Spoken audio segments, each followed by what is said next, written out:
Coup d'État eurocrate à Bucarest. L'élection présidentielle roumaine s'est finalement soldée par la victoire du candidat mondialiste pro-Bruxelles.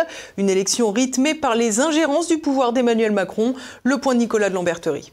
Le simulacre électoral roumain, qui durait depuis 6 mois, a donc finalement eu la conclusion voulue par les euromondialistes, avec la victoire du maire de Bucarest, Nico Șordan, qui a obtenu un peu plus de 53% des suffrages au second tour, face au candidat souverainiste George Simeon, qui a reconnu sa défaite dans la soirée. Au niveau des résultats à proprement parler, on notera que sans surprise, Simeon est en tête dans la plupart des communes rurales, ainsi que dans le vote des Roumains de l'étranger, notamment en Europe occidentale, tandis que Nico Șordan a fait le plein de voix dans les grands centres urbains, ainsi que dans les régions où vit la minorité hongroise. Cette journée du 18 mai est donc venue parachever un spectacle totalement inédit au sein de l'Union européenne, mais qui servira sans doute de modèle aux euromondialistes pour barrer la route aux populistes à l'avenir. Pour rappel, l'élection de 2024 avait vu l'arrivée surprise du candidat souverainiste Călin Georgescu en tête du premier tour, avec de bonnes chances de l'emporter au second. Mais le vendredi 6 décembre, alors que le scrutin de second tour était déjà ouvert dans les sections consulaires pour les Roumains de l'étranger, la Cour constitutionnelle annulait en dernière minute les résultats du premier tour, et donc l'élection, sous prétexte d'ingérence étrangère durant la campagne. Tout le monde parlait alors d'ingérence russe, sans avancer de preuves tangibles. Et pourtant, peu de temps après, fin décembre 2024, on apprenait à la suite d'un contrôle du fisc roumain que les fameux comptes TikTok ayant soutenu la campagne de Georgescu n'avaient pas été financés par le Kremlin ou un quelconque État étranger, mais par le PNL, le parti du président sortant Klaus Iohannis, et ce en vue de faire monter la candidature de Georgescu, afin de prendre des voix à d'autres candidats de type souverainiste ou populiste, et d'augmenter les chances du candidat du PNL de figurer au second tour. Ces faits ont même été reconnus en avril 2025 par des médias de service public français, même si dès le lendemain, le narratif des ingérences russes était de nouveau présent dans tous leurs articles relatifs à la présidentielle roumaine. Plus incroyable encore, en dépit de la mise à jour publique et officielle de ces faits, Călin Georgescu a été interdit en mars 2025 de se présenter aux élections présidentielles rejouées en mai 2025 sur décision du Bureau électoral central et de la Cour constitutionnelle.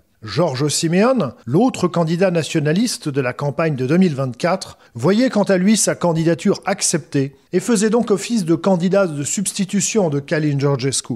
Et tout aussi intrigant, quelques jours avant de prendre la décision d'interdire à Călin Georgescu de se présenter aux élections de 2025, le président de la Cour constitutionnelle roumaine rencontrait l'ambassadeur de France à Bucarest. Imaginons un seul instant si le président du Conseil d'État en France rencontrait à Paris l'ambassadeur russe, américain ou chinois quelques jours avant de prendre une décision capitale dans la politique intérieure du pays. Selon Modeste Schwartz, inutile donc de chercher les fraudes dans les événements du dimanche 18 mai, mais s'il faut bien remonter au putsch du 6 décembre. Bon, d'abord le débat sur les accusations de fraude.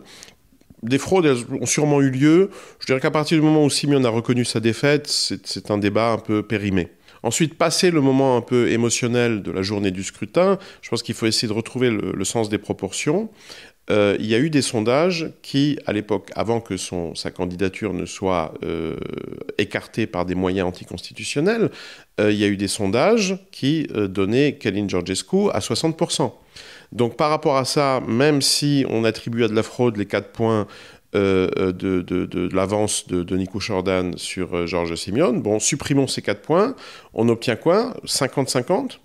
Donc 50% par rapport à 60%, c'est quand même une grosse différence. L'avocat Dan Kittic, qui a été le principal porte-parole du mouvement Túlódói Napoj, donc le retour au second tour, donc des gens qui ont expliqué que les seules élections qui seraient légitimes, ce serait la reprise du second tour de 2024 et non pas d'accepter ce simulacre de nouvelles élections. Dans la logique de Kittic, effectivement, il faut se poser la question. On a empêché Georgescu de se représenter à la ressucée des élections, mais on n'en a pas empêché Simeon. Pourquoi ? Notons également que durant la journée du dimanche 18 mai, alors que les bureaux de vote étaient déjà ouverts, le gouvernement roumain faisait état d'ingérence russe sur le scrutin de 2025. D'aucuns voyaient là le début d'une narration rendant possible une nouvelle annulation d'élections dans l'éventualité où Georges Simeon l'emporterait. La journée de vote a également été animée par une publication de Pavel Durov, le fondateur de Telegram, qui a évoqué les pressions qu'auraient exercées sur lui les services français en vue de censurer les voix conservatrices roumaines sur son réseau Telegram. La diplomatie française a rapidement réagi, en niant toute initiative de sa part, ce à quoi Durov, qui est par ailleurs citoyen français et avait été arrêté il y a quelques mois par les autorités françaises avant d'être remis en liberté, en a rajouté une couche en précisant que c'est Nicolas Lerner, le directeur de la DGSE, qui lui avait formulé cette demande au printemps 2025, demande à laquelle Durov affirme s'être opposé. En clair, entre la rencontre du président de la Cour constitutionnelle roumaine avec l'ambassadeur de France, qui a, elle, été documentée, et les allégations de Pavel Durov, beaucoup d'éléments relatifs à la saga présidentielle roumaine semblent donc porter la marque d'une ingérence française bien davantage que celle de tout autre pays. Et tout porte à croire, à mesure que le déclassement économique des Européens favorise la montée des populismes et des contestations, que cette méthode de gouvernance, qui éloigne l'Europe de la démocratie libérale et la rapproche des régimes hybrides et autoritaires qu'elle se complaît pourtant à critiquer à longueur de journée, va devenir une nouvelle norme pour les euromondialistes.